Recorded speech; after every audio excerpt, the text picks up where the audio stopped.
Good evening, I am Jules Sanderson, and tonight I'm reading an extract from Even Bohan by Kalonymus ben Kalonymus for FionaDobson.com. Kalonymus ben Kalonymus was a Jewish transgender philosopher who lived in Provence in the 14th century, so this is pretty old, and I am reading a section of it which I think you may find of interest.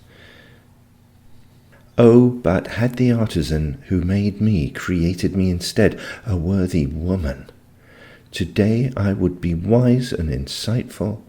We would weave, my friends and I, and in the moonlight spin our yarn and tell our stories to one another from dusk till midnight. We'd tell of the events of our day, silly things, matters of no consequence, but also I would grow very wise from the spinning. And I would say how lucky I am to know how to make linen, how to comb wool and weave lace, to make cup-like buds, open flowers, cherubim, palm trees, and all sorts of other fine things, colourful embroideries, and furrow-like stitches.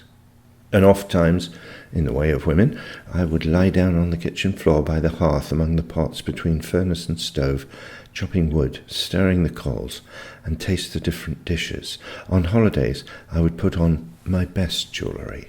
I would beat on the drum, and my clapping hands would ring. And when I was ready and the time was right, an excellent youth would be my fortune.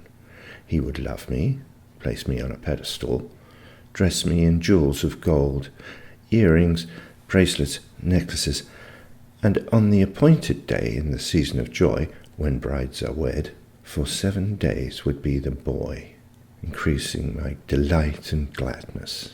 Were I hungry, he would feed me well-kneaded bread. Were I thirsty, he would quench me with light and dark wine. He would not chastise nor harshly treat me, and my pleasure he would not diminish every Sabbath, and each new moon his head would rest upon my breast. The 3 husbandly duties he would fulfill: rations, raiment, and regular intimacy. And parallel to his duties would I also fulfill 3 things not beyond me and not beyond my reach. Blood, flame, and hallah, sweeter than honey are these 3, so powerful, and one is not allowed to add to their number or inquire about them. Whereby do women earn merit?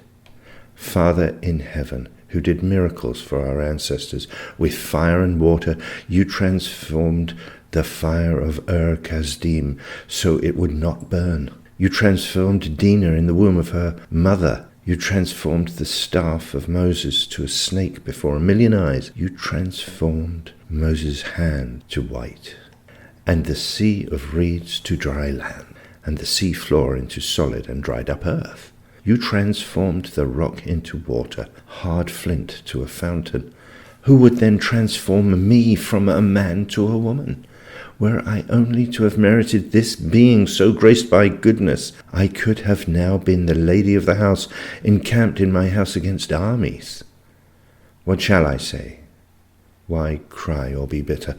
If my Father in heaven has decreed upon me, and has maimed me with an immutable deformity, then I do not wish to remove it. The sorrow of the impossible is a human pain that nothing will cure, and for which no comfort can be found. So I will bear and suffer until I die and wither in the ground, since I have learned from our tradition that we bless both the good and the bitter. I will bless in a hushed voice. Blessed are you, Father, who has not made me a woman.